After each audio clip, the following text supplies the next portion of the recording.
Oke, hari ini insya Allah kita akan apa mendalami suatu kisah ya. Kisah di mana yaitu setelah wafatnya Rasulullah, ya, setelah wafatnya Abu Bakar dan eh, hampir wafatnya Umar bin Khattab. Ya. Ada yang tahu kisahnya wafatnya Umar bin Khattab? Ditusuk. Udah lupa, Saya Pak. taunya Ditusuk pas lagi sholat. Ditusuk lagi sholat subuh ya. Oh iya, Ditusuk yang lagi sholat subuh oleh orang dari Persia ya. Jadi orang dari Persia yang merasa tidak apa Umar bin Khattab tidak adil gitu ya. Dan di dalam tusukannya itu ada racunnya kayak gitu. Sama seperti yang dilakukan pada Rasulullah. Rasulullah juga sebelum wafat itu pernah diberi racun ya.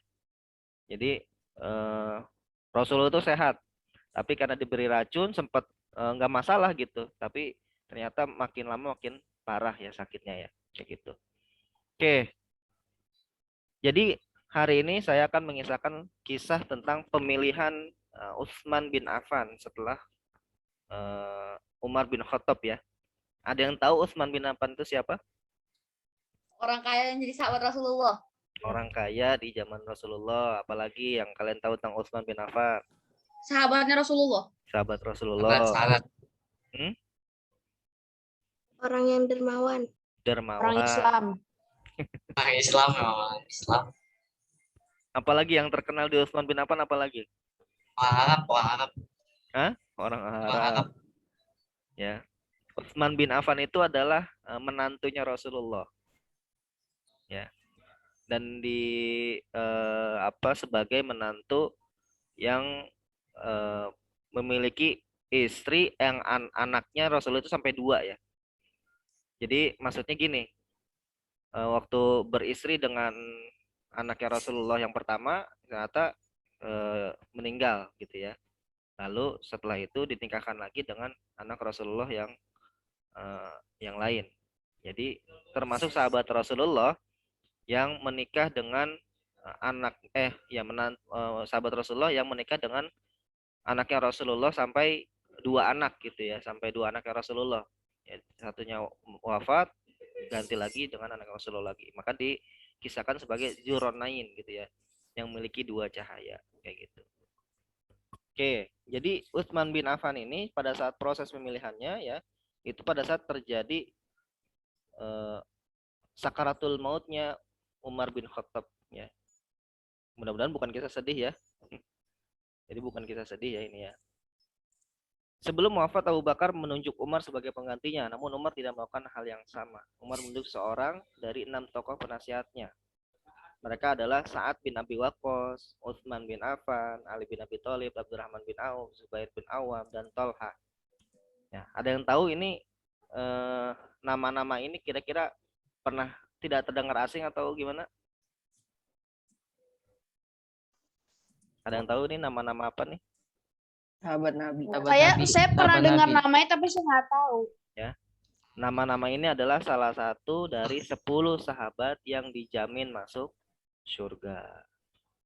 Ya, ada Abu Bakar, Umar, Utsman, Ali, Sa'ad, Ali bin Abdurrahman bin Auf, Zubair, Tolha, Said, ya. Satu lagi itu saya agak lupa ya. Jadi ada 10 sahabat yang dijamin masuk surga. Dan mereka ini adalah sahabat-sahabat yang tersisa ya, yang dipilih oleh Umar untuk menggantikan beliau. Ya. Saat itu Umar hanya ingat bahwa Abu Bakar pernah berpesan, janganlah kamu menunjuk dan mengangkat keluarga Khattab untuk menggantikan memimpin umat Islam. Jadi sebelumnya Umar bin Khattab tidak ingin anaknya Abdullah bin Umar itu menggantikan jadi khalifah. Tidak mau, jangan ada lagi dari keluargaku yang menjadi khalifah. Tidak boleh. Ada yang tahu nggak kenapa? Ada yang tahu nggak kenapa Umar bin Khattab nggak mau anaknya jadi khalifah? Penggantinya. Kenapa? Karena Umar bin Khattab tidak mau anaknya merasakan ya, tanggung jawab yang besar sebagaimana Umar bin Khattab. Umar bin Khattab itu ya, pada saat wafat Rasulullah, kalau teman-teman tahu, itu adalah orang yang seperti orang gila gitu ya, seperti orang gila. Dia ngangkat pedang, lalu dia katakan ke semua orang yang ada di Madinah saat itu yang sedang bersedih karena wafatnya Rasulullah, dia katakan, siapa yang mengatakan Rasulullah telah wafat, sini, aku bunuh dia. Padahal Rasulullah udah wafat. Ya, sampai kayak gitu, sampai semua orang takut gitu ya. Itu Umar bin Khattab tuh ya. Jadi pernah sampai seperti itu peninggal Rasulullah SAW. Ya, tapi saat itu ada Abu Bakar yang hadir mengatakan Rasul adalah manusia. Ya, dan kita tidak menyembah manusia. Ada dibacakan Al-Qur'an ya, bahwa yang kita sembah adalah Allah. Apakah setelah peninggal Rasul engkau akan berbalik menjadi musyrik kembali gitu ya. Lalu Umar bin Khattab yang tadinya teriak-teriak seperti itu langsung terjatuh karena lemas. Ya, Umar bin Khattab yang ditakuti syaitan gitu ya, yang langkahnya ditakuti syaitan, tapi ketika meninggal ya Rasulullah, ternyata sedihnya sampai seperti itu ya, kayak gitu. Jadi dia tidak mau ya anaknya Abdullah bin Umar menggantikannya dan menanggung beban keluarga Khattab yang luar biasa seperti itu. Lalu menjelang kematian Umar berpesan, setelah kematianku aku persilakan Suhaib Ar-Rumi untuk menjadi imam sholat selama 3 hari. Jadi yang menjadi imam itu ada seorang sahabat ya, yang memang bacaannya baik gitu ya, sangat baik. Jadi kalau memilih imam itu salah satunya adalah bacaannya baik. Ini salah satunya aja ya, jadi nggak harus bacaannya baik sebenarnya ya. Tapi ini menjadi suatu poin utama. Tapi bisa juga karena ketampanan juga boleh sebetulnya. Milih imam nih karena ketampanan boleh, asalkan dia bisa jadi imam ya, asalkan bisa jadi imam. Kalau ganteng doang nggak bisa Al-Fatihah ya, nggak bisa surat pendek ya nggak boleh jadi imam ya, gitu ya. Jadi boleh memilih karena ketampanan, karena wah ini orangnya enak nih lihat, nah boleh, nggak masalah. Lalu pada hari keempat ya, aku harap sudah terpilih salah satu dari 6 tokoh sebagai penggantiku. Jadi 6 orang ini calon. Jadi ada calonnya 6 ya, ada 6 orang. Kemudian ke 6 tokoh itu pun janganlah kalian menunjuk mengangkat keluarga Umayyah. Ya, Umar meninggal pada tahun 644 Masehi atau usianya 63 tahun. Selesai pemakaman, Abu Thalhah Al-Ansori dan Miqdad Al-Aswad mengumpulkan ke 6 tokoh penasihat Umar untuk berunding di rumah Musyawar bin Mukrimat. Di awal perundingan, Abdurrahman bin Auf berkata dalam perundingan ini, aku menyatakan mundur dari pencalonan. Ya, jadi Abdurrahman bin Auf mundur. Jadi sebenarnya sebelum mulai boleh sebenarnya mundur ya, kayak gitu. Tapi kalau sudah proses mundur nggak boleh karena sudah diberikan amanah. Ya, jadi kalau di OSIS kita ada 4 pasangan calon ya. Siapa di antara kalian juga yang bukan mundur? Jadi banyak tuh yang mundur akhirnya. Ada saat Nabi Waqqas, Jubair, Tolhah ya, itu pada mundur semua. Tinggal ada 2 orang, yaitu Utsman bin Affan dan Ali bin Abi Thalib. Ya, Utsman bin Affan dan Ali bin Abi Thalib.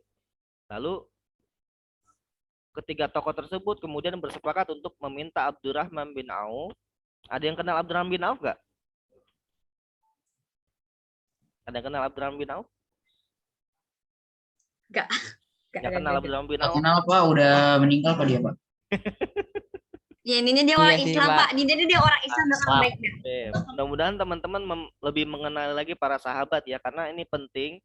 Karena aktivitas kita di dalam amal kebaikan, dalam amal Islam itu mencontoh Rasul dan para sahabat.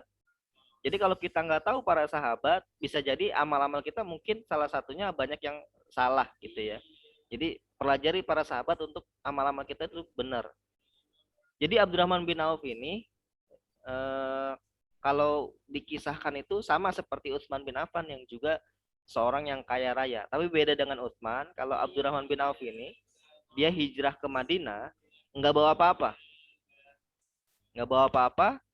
Lalu setelah itu beliau punya ide, punya usaha yang awalnya paling cuma ngangkat-ngangkat bantu orang belanja gitu ya. yang kuli angkut lah gitu ya, kuli angkut belanja gitu ya. Tapi lama kelamaan bisa mengatur harga dan sebagainya hingga akhirnya menjadi orang yang kaya. Dan itu nggak lama ya. Jadi Abdurrahman bin Auf ini kalau dibilang pengusaha yang nggak punya apa-apa tapi bisa sukses dengan cepat. Abdurrahman bin Auf. Bahkan suatu pernah dikisahkan ya, Abdurrahman bin Auf pada saat itu kondisinya sedang kondisi apa ibaratnya pacaklik gitu ya. Lalu kurma-kurma di daerah Madinah itu pada busuk, nggak matang gitu, busuk dan ya nggak bermanfaat gitu ya. Abdurrahman bin Auf ya itu membeli semua kurma busuk itu. Bermanfaat nggak kurma busuknya? Nggak bermanfaat, nggak bisa diapa-apain, tapi dibeli semuanya dengan harga aslinya, dengan harga asli yang sebelum busuk. Ya, Abdurrahman bin Auf. Tujuannya adalah karena apa? Abdurrahman bin Auf ini saking banyaknya duitnya, bingung mau diapain lagi tuh duitnya. Udah dibagi-bagi juga masih ada aja. Itulah Abdurrahman bin Auf tuh. Sama kayak Utsman bin Affan. Utsman bin Affan itu sampai sekarang duitnya masih ada. Orang udah nggak ada kan? Duitnya masih ada. Dan membantu banyak orang di Arab Saudi sana ya. Membantu banyak orang dengan uangnya. Artinya apa? Pahalanya ngalir terus. Ya. Abdurrahman bin Auf tuh mau ngabisin duit karena dikisahkan Abdurrahman bin Auf ini masuk surga terakhir dengan merangkak. Abdurrahman bin Auf, sahabat Rasulullah. Tapi masuk surga itu dengan merangkak. Kita gimana? Kita sahabat Rasul bukan? Ya. Kita punya keimanan seperti sahabat Rasul bukan? Kita punya hafalan seperti hafalan sahabat Rasul bukan? Kita punya uang seperti Abdurrahman bin Auf atau Utsman bin Affan bukan? No. Kita nggak bisa sedekah kayak mereka. Kita nggak punya hafalan seperti mereka, kita nggak punya keimanan seperti mereka, tapi Abdurrahman bin Auf yang punya seperti itu masuk surga dengan merangkak. Bagaimana dengan kita? Kira-kira kita masuk surga apa enggak deh? Ya. Jadi makanya kita berdoa pada Allah semoga kita wafat dalam keadaan husnul khatimah dan jauhkan dari api neraka. Kan doanya gitu ya. Rabbana atina fid dunya hasanah. Dunia hasanah, dunia yang baik. Wa fil akhirati hasanah. Wa qina adzabannar. Jangan jauhkan dari api neraka. Ada yang mau ke neraka dulu baru ke surga? Enggak, Pak. Enggak ada yang mau. Enggak. Mau, maka Langsung ke surga lah. sering-seringlah berdoa gitu ya. Jadi itu Abdurrahman bin Auf setelah kurma yang busuk itu dibeli ternyata apa? Ternyata ada dari daerah saya lupa ya Afrika atau Persia itu ada penyakit tertentu yang ternyata obatnya adalah kurma busuk. Dan dibelilah kurma busuk itu semuanya yang dimiliki oleh Abdurrahman bin Auf dibeli semuanya dan harganya itu berkali-kali lipat. Ini Abdurrahman bin Auf mau ngabisin duit. Udah nggak apa-apa deh beli kurma busuk. Emang sengaja biar uangnya habis. Tapi Allah berkata lain. Ternyata uangnya makin berkali-kali lipat. Itulah Abdurrahman bin Auf. Ya, mau kayak Abdurrahman bin Auf? Mau. Sangat mau, Pak. Ya, perbanyak sedekah ya. Lalu Abdurrahman bin Auf ya, Abdurrahman manfaatkan waktunya untuk meminta pendapat masyarakat di Madinah. Jadi ini baru pertama kali diadakan Abdurrahman bin Auf itu meminta pendapat masyarakat. Satu persatu dari masyarakat Madinah tanya, siapakah yang pantas menjadi pengganti Umar bin Khattab? Lalu pada saat nanya keliling-keliling Madinah gitu ya, ternyata mayoritas penduduk di Madinah itu memilih Dzulqarnain atau Utsman bin Affan. Tadi ya Dzulqarnain itu yang memiliki dua cahaya. Ya. Lalu Abdurrahman pun menjatuhkan pilihannya pada Utsman bin Affan. Jadi bisa dilihat di situ teman-teman. Islam tidak melarang pemilihan secara demokratis, pemilihan umum. yang mayoritas pemilihnya. Islam tidak melarang itu. Ya. Kenapa? Itu bahkan menjadi bagian dari musyawarah. Mayoritas pilihan itu menjadi bagian dari musyawarah. Contoh kisahnya lagi yaitu kisahnya perang Khandaq atau mohon maaf perang Uhud.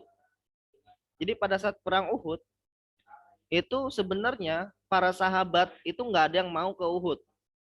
Kita di Madinah aja, wahai Rasul, bertahan diri di Madinah. Ada yang tahu perang Uhud nggak? Perang Uhud itu perang yang di Bukit Uhud, yang dimana Khalid bin Walid belum masuk Islam. Masih ingat kisahnya nggak? Makanya harus Tahu dulu Masih. pernah harus sering dengar diajarin. kisah nih. Kayaknya harus sering dengar kisah nih ya, anak-anak Dulu Rafusko pernah ya. diajarin di Ya. sejarah pasti Jadi SD. ini bukan hanya sejarah ya. Jadi kita belajar tentang kisah sahabat, kisah Rasul itu bukan mempelajari sejarah, tapi kita mempelajari bagaimana cara mereka bertindak. Ya. Karena setiap aktivitas di dunia ini selalu berputar. Pasti di situ-situ aja.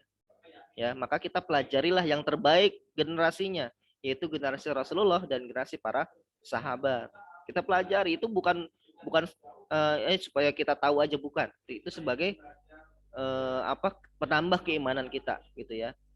Jadi setelah para sahabat itu mendukung supaya tinggal di Madinah, tapi orang-orang muda yang masih muda dan lebih banyak yang mayoritas anak-anak mudanya itu mengatakan, wahai Rasul, kita datangin aja ke sana, ke Uhud. Ayo kita datengin ke Uhud. Karena mayoritas anak muda itu lebih banyak ya memilih untuk ke Uhud. Ya, akhirnya Rasulullah lebih milih bertahan atau ke Uhud.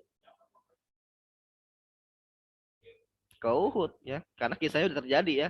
Jadi memilih ke Uhud, walaupun dengan perasaan kalau ini kita punya pendapat ya, Rasulullah punya pendapat, tapi pendapatnya tidak diterima.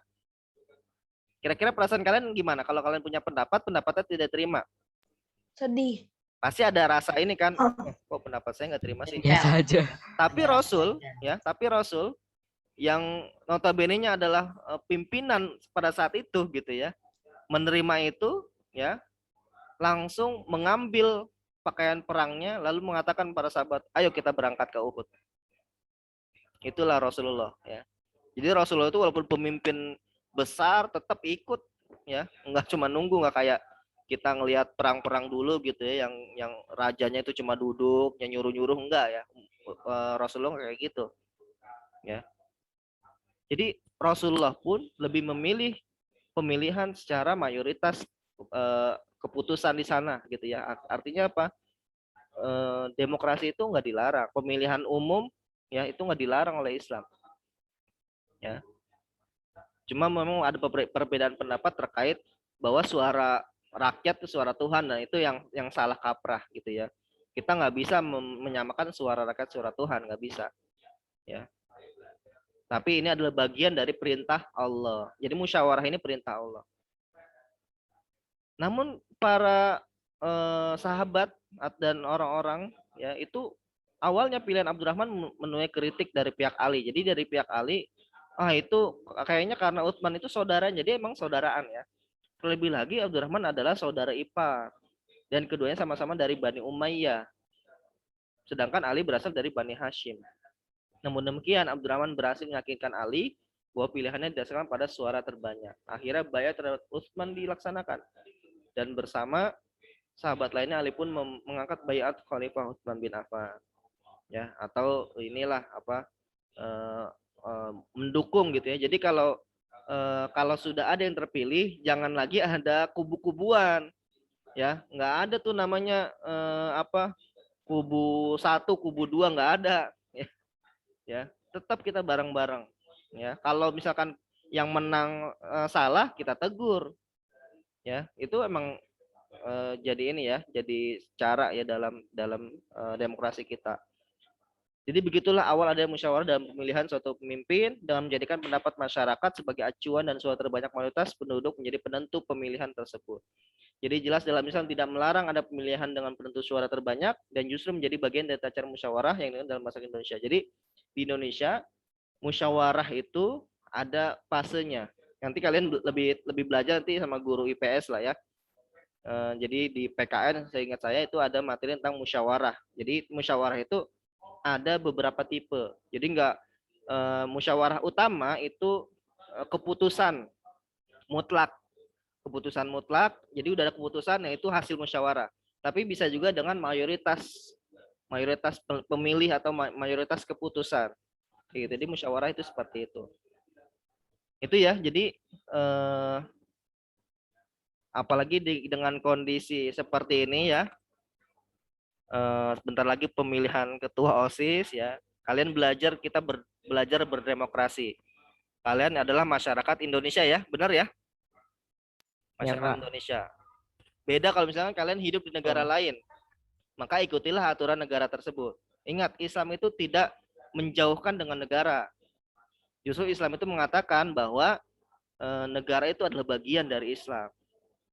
Ya, jadi kalau ada masalah di negara kita, di bangsa kita, maka kita harus perbaiki, bukan ditinggalkan atau bahkan mencerca gitu ya, bukan. Gitu ya. Jadi semoga kita menjadi lebih memahami bagaimana prosesi demokrasi di Indonesia kita yang utamanya adalah musyawarah gitu ya, musyawarah, mufakat kayak gitu. Itu aja yang bisa saya sampaikan. Silakan kalau mau didiskusi yang mungkin masih beda pendapat boleh ya. Kayak gitu, dipersilakan. Kita 10 menit lagi ya maksimal ya. Ada yang mau mendiskusikan? Kalau nggak ada berarti udah hebat-hebat semua nih, udah jago-jago semua ya. Oke. Udah siap dengan pilihannya? Udah Pak. Pasti. Jangan ada yang Bisa milih golput. salah. Pak bisa milih Pak. Kemarin ada yang nanya golput ya. Sudah Pak. Wuhu. Kemarin ada yang nanya golput ya. Sudah pilih Pak, sudah tahu. Golput itu Saya apa? sudah. Gitu? Agra Pak, pilihannya sangat-sangat terbaik Pak. Ya Pak, keren. Pilihannya udah tahu, jangan.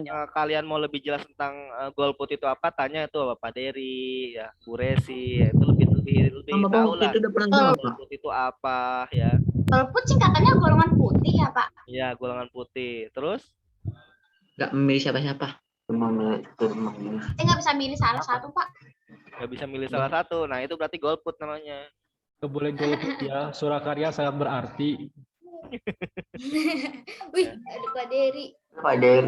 Jadi kita belajar ya, Ada Pader. Kalau nanti di masyarakat teman-teman sudah memilih, usianya udah 17 tahun, udah punya KTP, sudah wajib memilih gitu ya. Teman-teman tidak memilih, maka teman-teman harus rela kalau misalkan ternyata pemimpin yang memimpin teman-teman itu ternyata jauh ya dari kebaikan. Harus rela karena kan kita nggak milih. Tapi kalau misalnya kita milih nih, ternyata yang kita pilih itu jelek gitu ya. Maka kita juga bertanggung jawab. Kita bisa bertanggung jawab. Bertanggung jawabnya dengan apa? Dengan cara menegurnya. Ya, jadi tetap kita itu sebagai nggak bisa kita taklid ya. Jadi nggak boleh dalam Islam itu taklid. Ya, taklid buta ya. Jadi sebenarnya boleh taklid, tapi ini kadang bahasanya yang kurang tepat ya. Jadi taklid itu boleh, tapi tidak taklid buta. Beda ya. Taklid itu kita punya pola pikir, ya, punya pendapat, dan itu dasari dengan iman utamanya. Tapi kalau taklid buta, ya sekedar misalkan, oh dia ini ganteng, ya udah kita ikutin aja, asal ganteng aja enggak ya. Oh dia ini duitnya banyak, ya kita ikutin aja gitu. Itu namanya taklid buta, ya. Jadi enggak, kalau dia salah kita dukung kesalahannya, nah itu taklid buta. Nah beda kalau taklid yang memang didasari dengan iman ya, kayak gitu. Jadi utamanya taklid kita itu adalah taklid kepada Islam gitu ya. Kita ikuti apa itu ajaran Islam, kita ikutin. taklid terhadap apa namanya ulama, boleh nggak masalah kayak gitu. Tapi tidak taklid buta. Taklid buta itu taklid yang ya tadi kalau salah tetap didukung, terus melakukan hal yang tidak wajar tetap didukung dan sebagainya gitu ya. Ada yang tanyakan? Atau mungkin Pak Dery mau menambahkan? Atau di sini ada siapa lagi nih? Ada tadi sih saya lihat Bu Resi ya. Cukup Pak kalau saya Pak. Terima kasih Pak. Mantap. Bu Resi, ada Bu siapa kelas 7 ya ininya pembimbingnya. Bu Resi tadi ada sama Pak Bu Resi sama Bu Septi kalau Aisyah, Pak. Bu Septi ya, Bu Irda, Bu Ria ya. Bu. Bu Ria, terus Salah. Pak Angga ya, kelas 7 ya. Yang ada kayak Pak Dery aja nih. Wah. Kayaknya yang dari Parabi doang nih kita nih Pak Dery. Ya. Saya cinta kelas 7 nih. Semoga nih semangat teman-teman ya ini terus terjaga ya. Jadi saya senang kok dengan semangatnya teman-teman kelas 7 ya. Yeay. Yang responsif itu guru-guru senang dengan responsif seperti itu ya. Tapi tetap ada adab ya. Jadi jangan guru lagi ngomong, kalian ngomong juga, apalagi rame gitu ngomong gitu ya. Tetap dengarkan dulu ya, terus respon. Kalau misalkan ditanya atau diminta respon, itu saya senang sama kelas 7 ya. Kayak gitu.